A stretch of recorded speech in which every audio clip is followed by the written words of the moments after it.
Hello, and welcome to Be Here Now, the Peaceful Empowerment Works show, where presence invites perspective and allows peace. Today's topic is providing sanctuary and safety through transitions with our special guest, Sierra McFeeters. We are coming to you live on the new streamingnetwork.com, home of goingboldmedia.com, goingsolomedia.com, and WGSN-DB, Going Solo Network Radio. If you enjoy the content that we put out, please like, share, comment, and subscribe. I am your co-host, Judy Forder, and I am here with my co-host in peace, Miss Janice Leonard.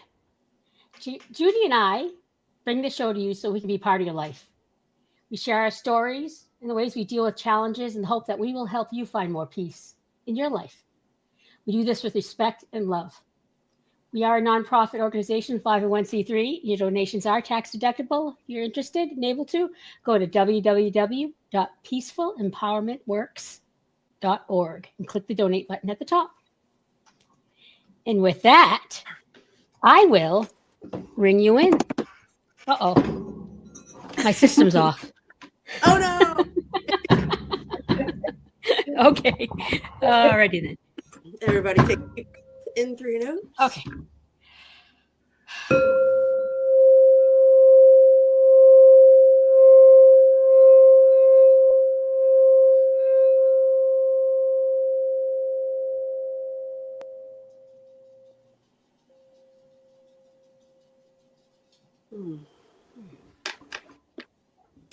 I love that so much. Me too. Segment number 1. We're going to go to the good news segment where we are going to hear the joy-filled story time with Janice. Okay, what we have here is a very good story. This story was on Facebook by Rory Smith from Intelligence is what it was called. And let's see it now. Over to you, Silverio.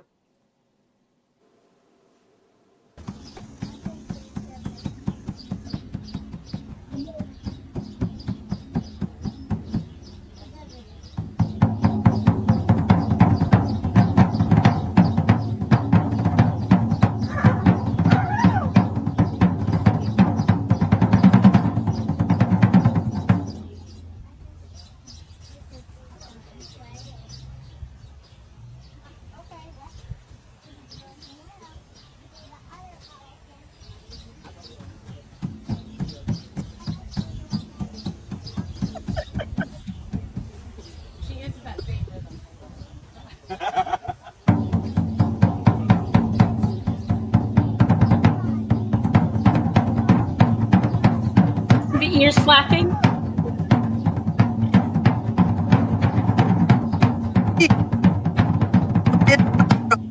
And then an elephant playing the drum.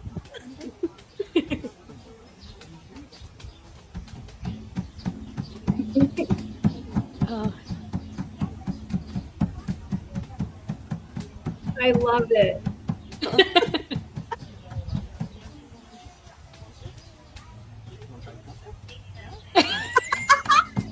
He just took the drum there.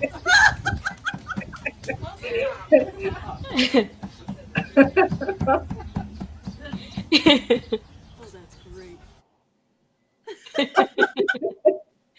Thank you, Silverio. Well, I of course, you got to love that. How can you not? But I love drumming. I think it just has such powerful vibrations. It gets just like the bowl does. And did you see the elephant's ears when he's playing? Woo! And then I love that. That was fantastic. We have so much to learn from our animals. We do. So much. That was fantastic. Thank you, Janice. All right. It is time for Attitude is Everything, weekly affirmations with Janice.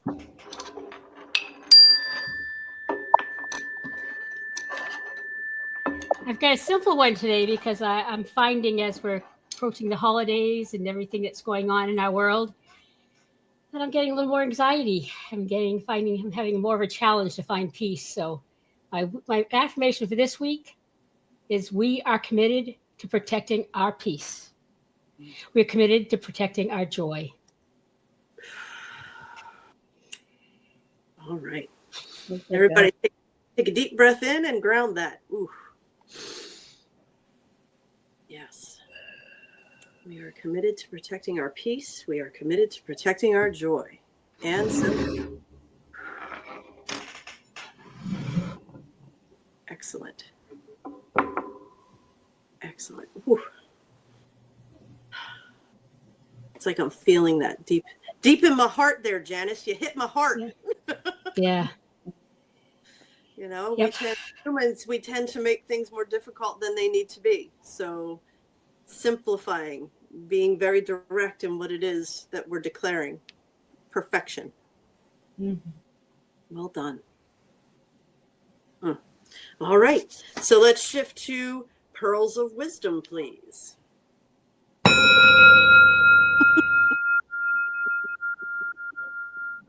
And Sierra, I'm going to go ahead and share pearls of wisdom because she would always joke and say she didn't have any pearls of wisdom. And then she would roll out some incredible insight after declaring she had no pearls of wisdom. So I do this in honor of my mom. Beautiful. So healing starts when your nervous system is relaxed. So create some space for grace and observe the magic that occurs when you give a person just enough comfort to be themselves. I thought this was a perfect pearl for our topic today, because Sierra is going to talk to us about how she provides sanctuary and safety for people that are going through transitions. So this was perfect, and then it will be expanded upon by our special guest today. Thank you. Thank you. Thank you. So that's a perfect segue into our pathways of peace.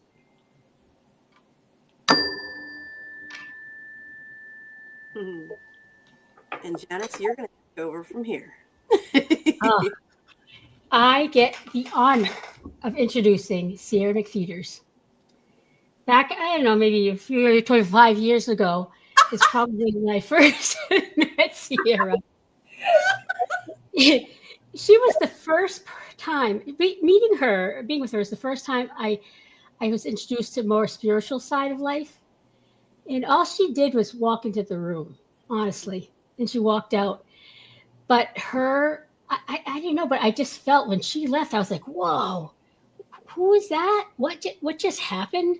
You know, I don't even remember what she said or did, but as she was there and as she left, I could just feel something about her. It was amazing. And I actually went on to work with her, and she is the one who I got my Reiki 1 from, as well as my certified light worker. So it's my honor to introduce Sierra. She's been involved in the Healing Heart since 1984. Over the years, she's shared many educational and healing modalities, from homebirth, childbirth educator. I think she was doing that when I met her. But starting the next step. In homebirth lay midwife to light work and Reiki Master teacher to shaman, sweat lodge leader, and pipe carrier. Sierra founded Indigenous Roots Institute in 2003, where she maintains a private practice incorporating shamanic traditional techniques, and energy medicine. Sierra teaches all levels of Reiki in a 2-year Shamanic Apprenticeship Program. She runs a retreat center on her beloved land that is surrounded by apus, waterfalls, and trails. Her mission is to provide sanctuary and safety for guests going through transitions. And I'm honored to watch as she's gone through all this amazing journey and where she is today. It's an honor. Welcome. And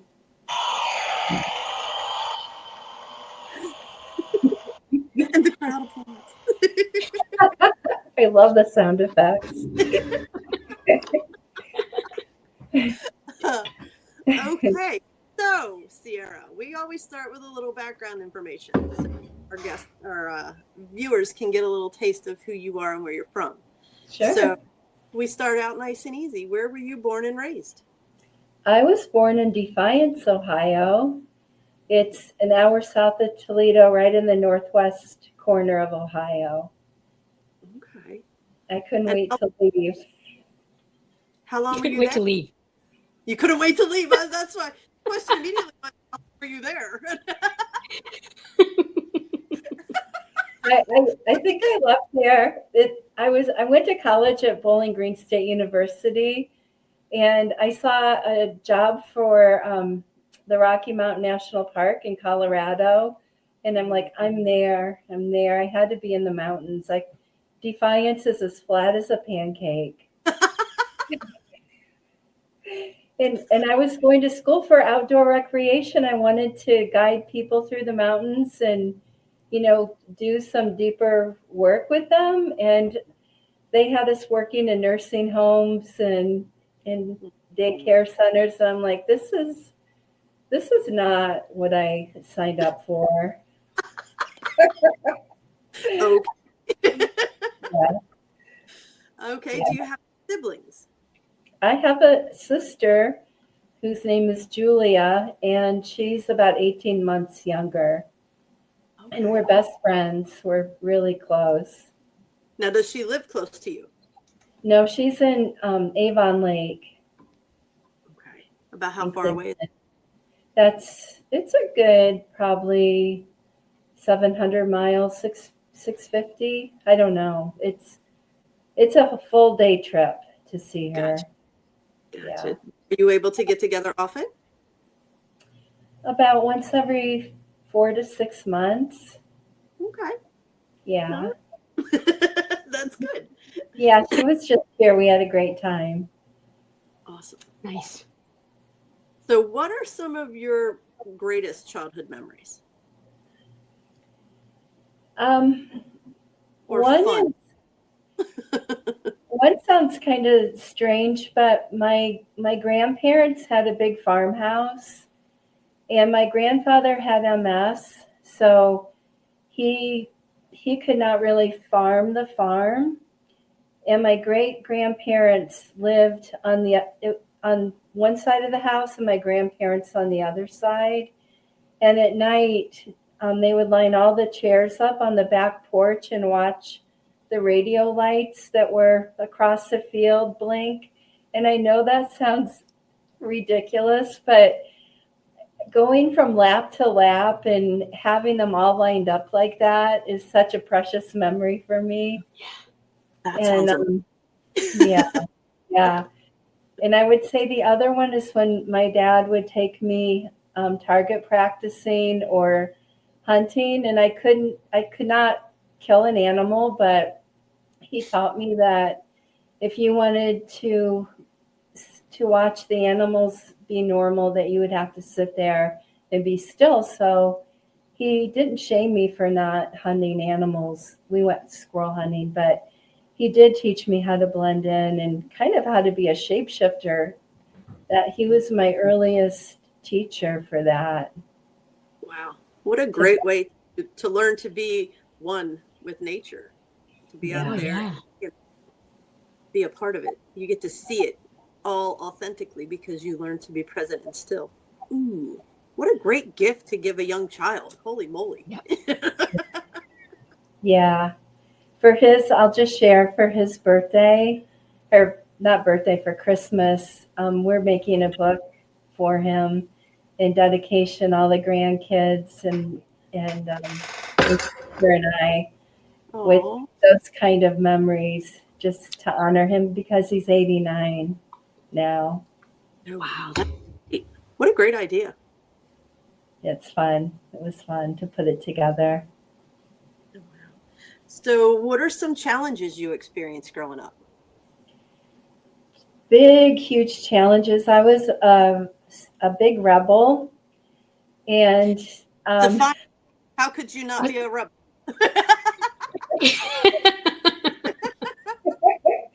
Well, my parents read my diary. And so after they read I wasn't really doing anything too terrible, but I was, I think, 15 or 16, and I was starting to experiment a little bit with smoking pot. And they read that, and they really didn't have any tools to cope with that or had no experience in dealing with it. So they sent me to their best friend's house in Saginaw, Michigan to live. Yeah, they really overreacted. And there was so much more pot there.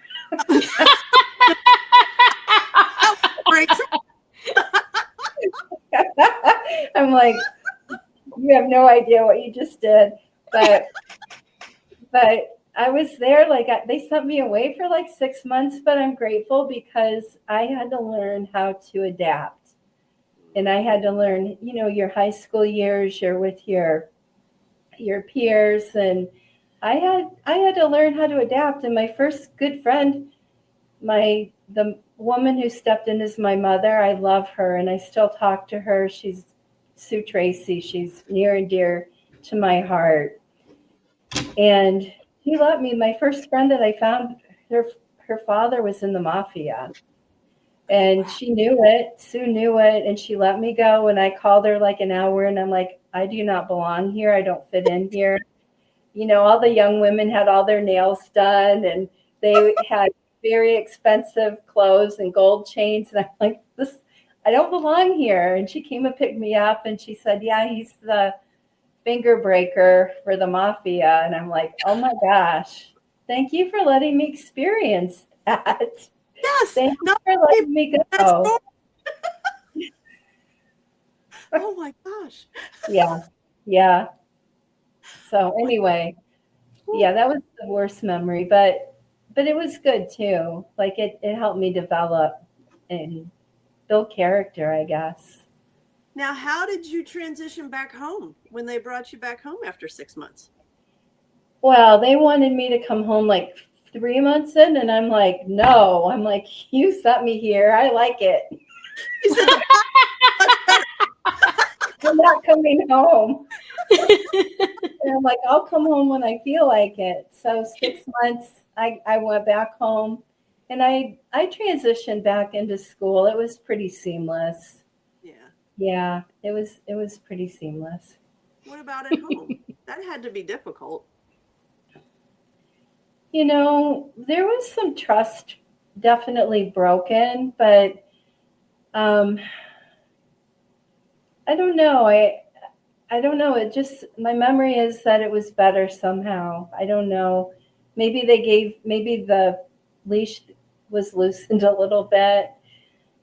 But well, came home on your terms. That's what I'm hearing. They wanted you back in 3. You're like, no, I'll come back when I'm ready. Yeah, because the pot's better here. It's easier to get. I honestly didn't even like smoking pot, but it made me so paranoid and it made me think too much, like my mind would spin. But yeah, I'm like, yeah, I miss my friends. I'll go home. I missed my sister so much. Oh, yeah. I have this visual of your parents sitting around going, oh no, she's smoking the pot.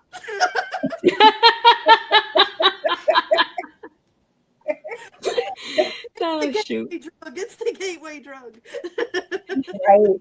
Right. With that commercial with the eggs. This is your brain on drugs. Yep. Yeah. They believed it. Oh, wow. Yeah, that's crazy. What a great story. You'd be like, yeah, you really do know a guy. Don't give me trouble, know a guy.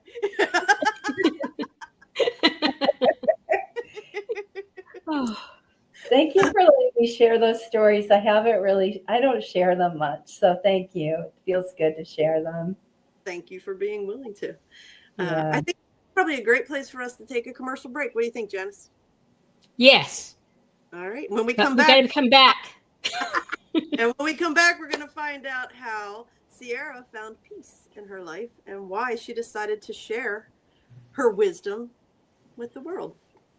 Thank you. We'll be right back.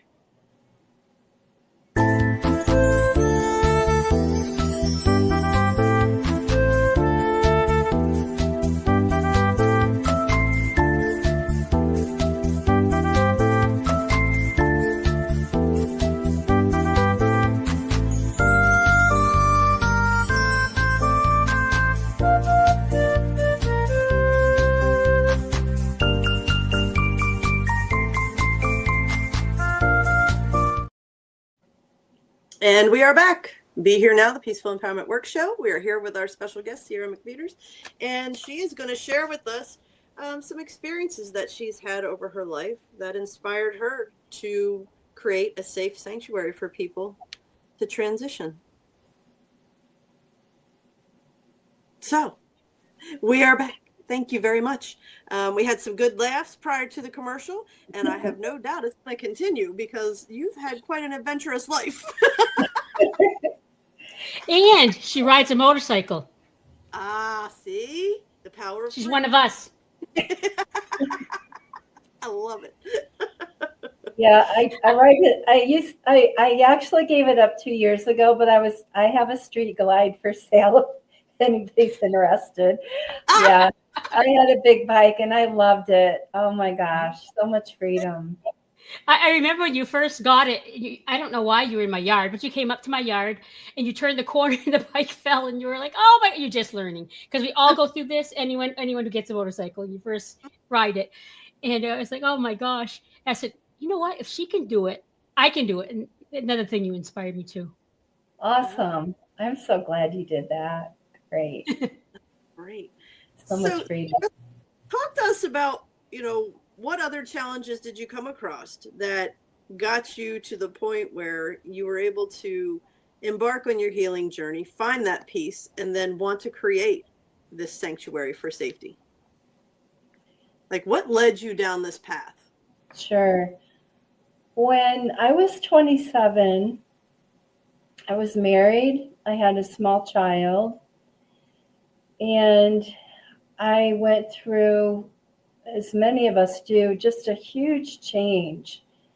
I remember going out in the field and screaming at God, "You're not taking my daughter," because I felt like every way in which I identified myself was being ripped away from me. And it was an existential crisis. I mean, it was a dark night of the soul. It was an initiation. And at that point in time, I was a midwife and I loved it. I was just starting to go out on my own. And my husband and I, we had lived through some beautiful times and we just had bought a small house in Stannard, Vermont. But our marriage was starting to disintegrate. And yeah, mostly I just felt like any way in which I identified was just I was being asked to release it. And so I did. And I had the support of probably 2 or 3 very close friends. I remember calling a friend of mine saying, "Please tell me I'm not insane. Please tell me I'm going to make it through this." And she would, and she was probably my lifeline. There were times I was close to suicide. I was. Mm-hmm. And so with that memory in mind, like I could barely feed myself. I had a Kundalini awakening. I don't know if any of you ever experienced that, but there was so much energy moving through my body. I couldn't sleep. I couldn't eat. That lasted for about 2 months. Wow. And so energetically, something big was happening. Mm-hmm. And I really needed sanctuary. I needed to go somewhere where I could be with my daughter and be fed and be cared for. Just having somebody sit with me and listen to me and remind me that I was going to be okay.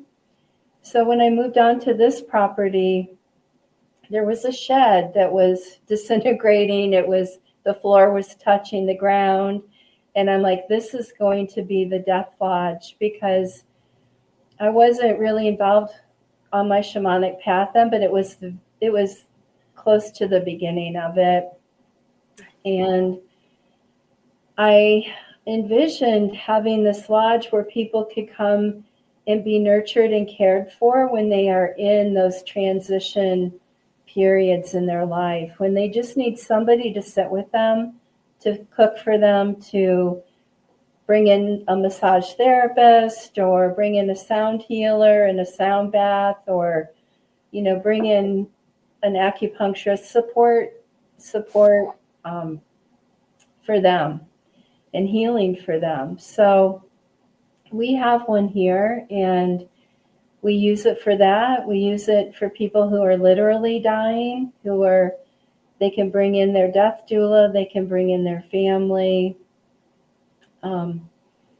So my friend, it's named after my friend Annie McCleary, who was a herbalist here in Vermont. She was one of the first herbalists that ever kind of manufactured a product that was sold, at least Vermont-wide. I don't know how widespread she was, but a few years back, she was diagnosed with pancreatic cancer.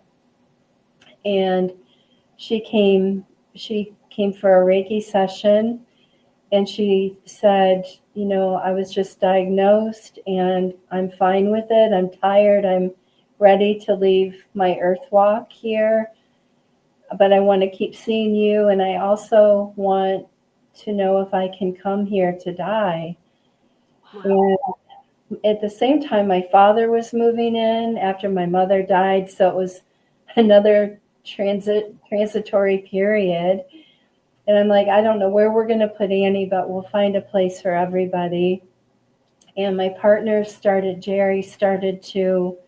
he was remodeling and refurbishing that old shed. And I said,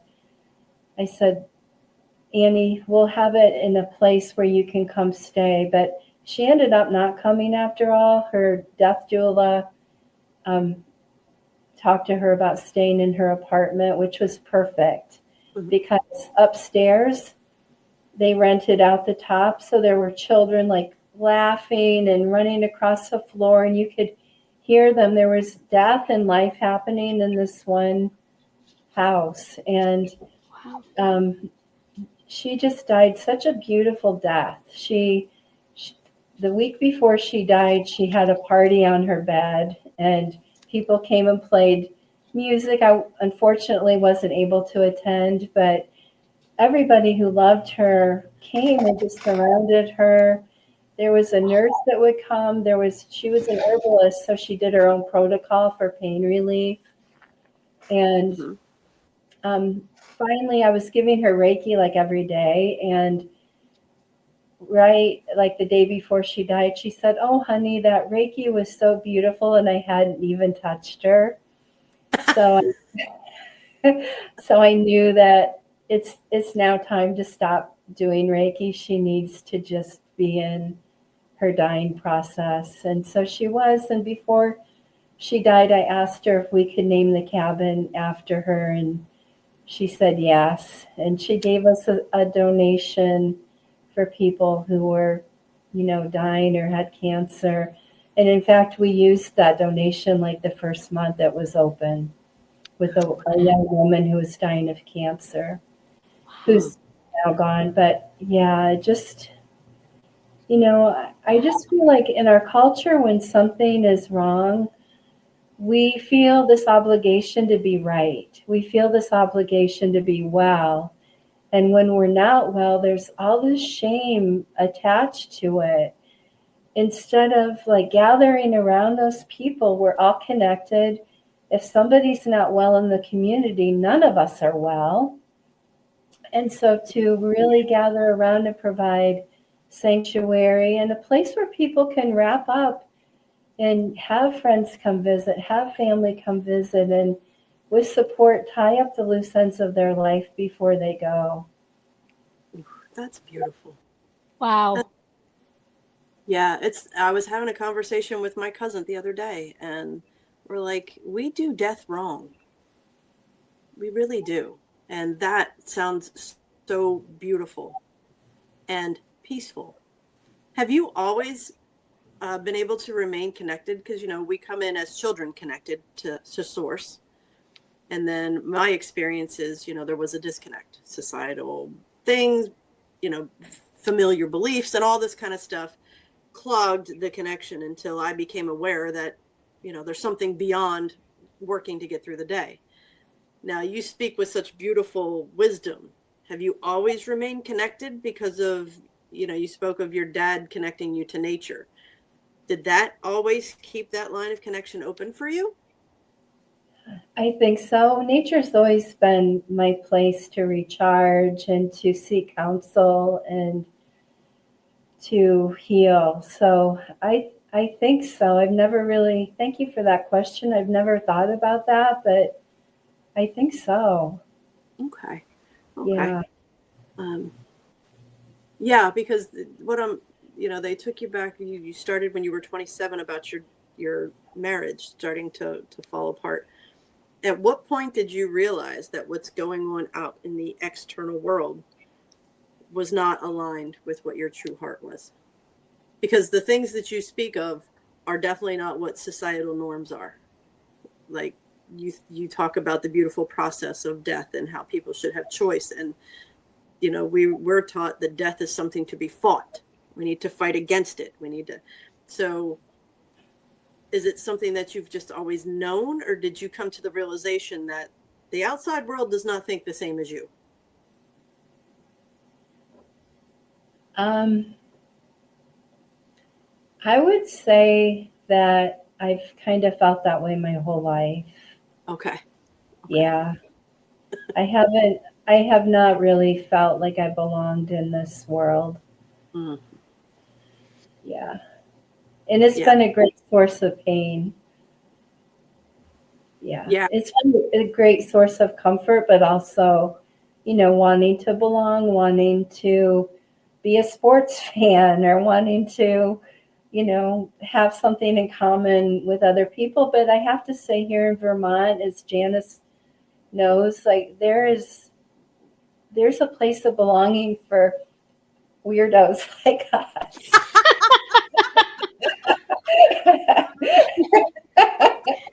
Well said. Well, I tried to explain that to Judy once, and I didn't have the words to explain it.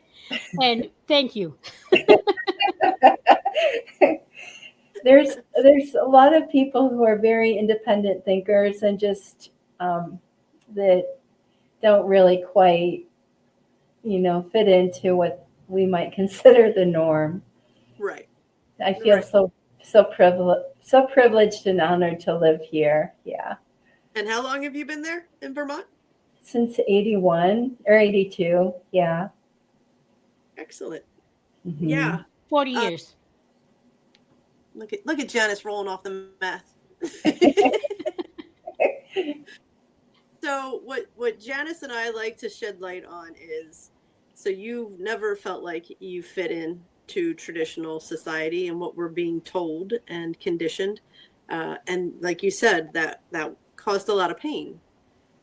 So what were the ways, what launched you into this, we call it the healing journey or whatever. It sounds like you've always remained connected. And at what point did you intentionally decide it's okay, I don't need to fit in? I think when I was pregnant for my daughter, I was 23, and I found this woman at a health fair she was a homebirth midwife or an educator. Mm-hmm. And so the journey started with the pregnancy of my daughter, because I understood that home birth and natural birth was a way in which I wanted to invite my children into this world. And so that whole culture is really about reclaiming birth, and death now. So I think my daughter, I want to give her credit for that. And then when she was young, I'm going to say maybe around the age of 9, we had a fight. We had an argument. And I said, let's go to the woods. It was winter. I said, let's go snowshoeing to heal our argument. And the day before I had been there, it's a special place on Standard Mountain. And Janice might know where that place is. But I was praying for a teacher. I was in my late 20s.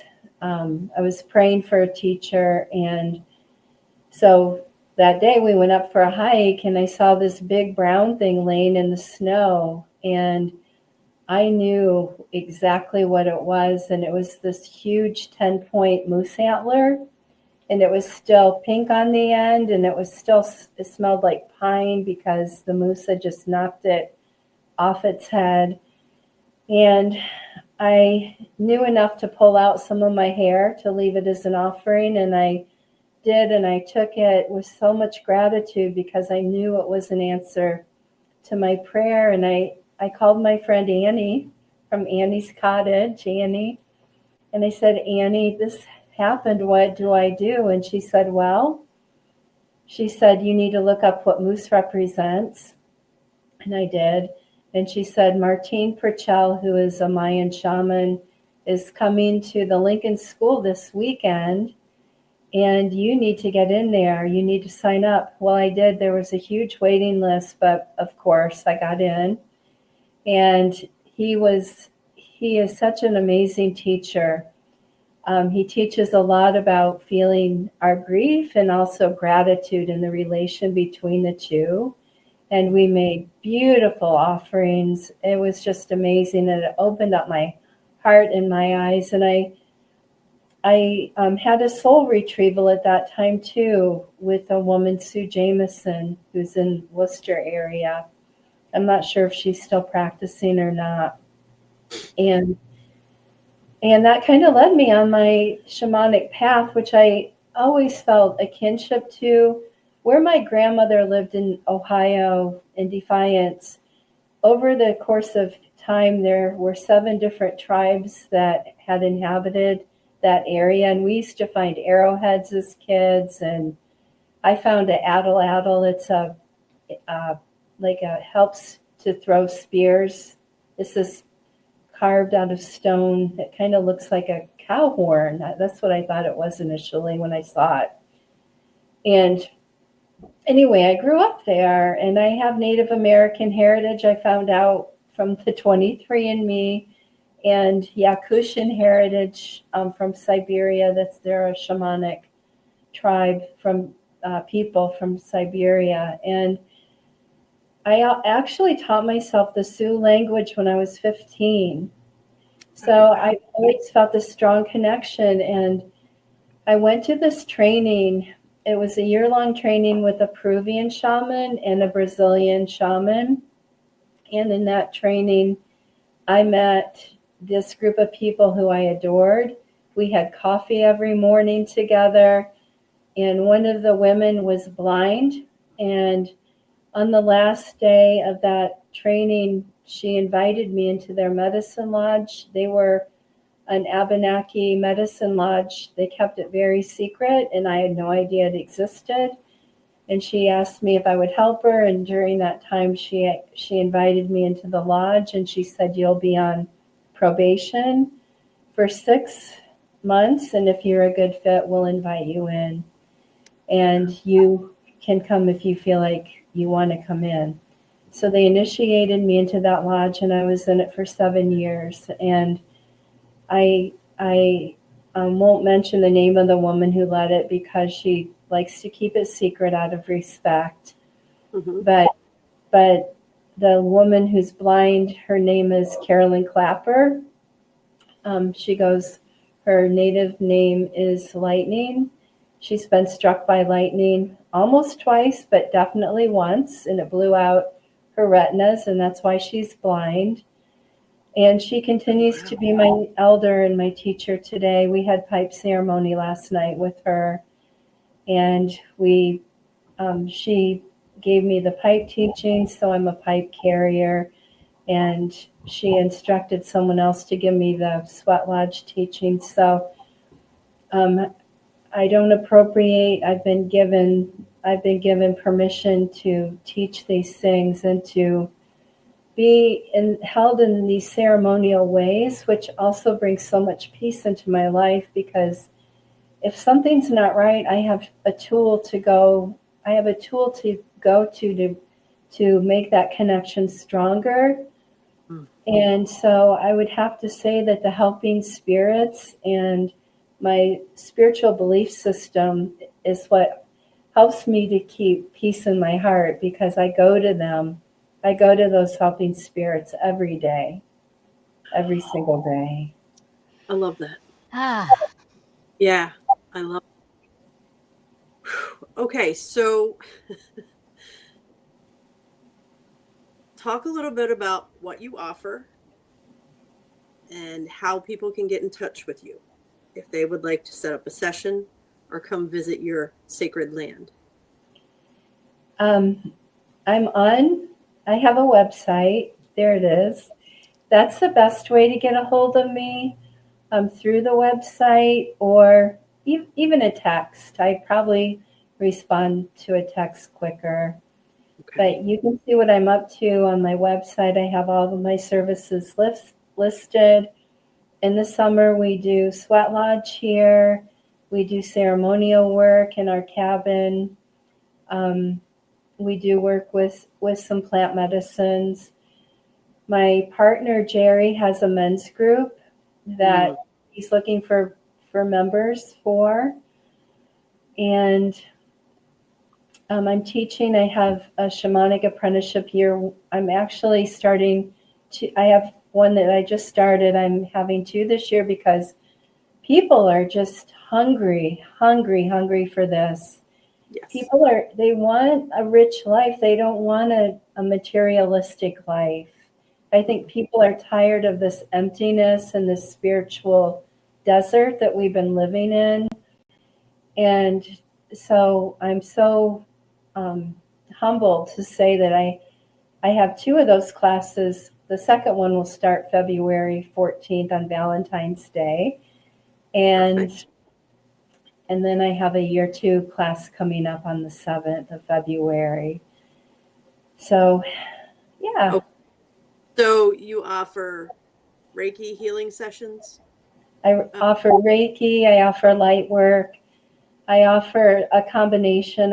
I do mostly what I'm doing these days is soul retrieval work and deep clearing work for people. Okay. So that seems to be the majority of my clients now. Gotcha. So the question I'm hearing is all of your work in person, or do you do Zoom, online? All of the above. All of the above. I have clients all over the world. Yeah. Perfect. Yeah. Perfect.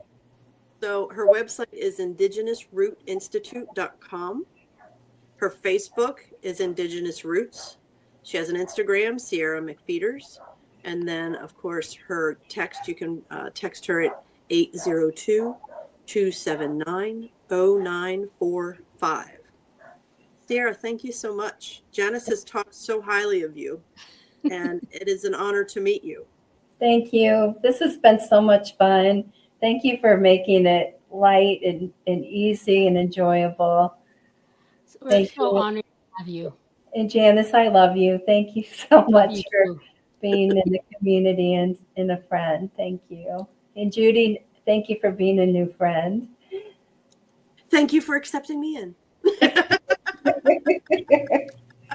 Yes, we really appreciate you sharing your light and your wisdom with the world, because you are absolutely right. We're feeling it too. People are desperate to find different, what aligns with them on their journey for peace. So thank you for agreeing to be here now with us. And we want to thank our viewers for taking time to be here now with us and meeting Sierra.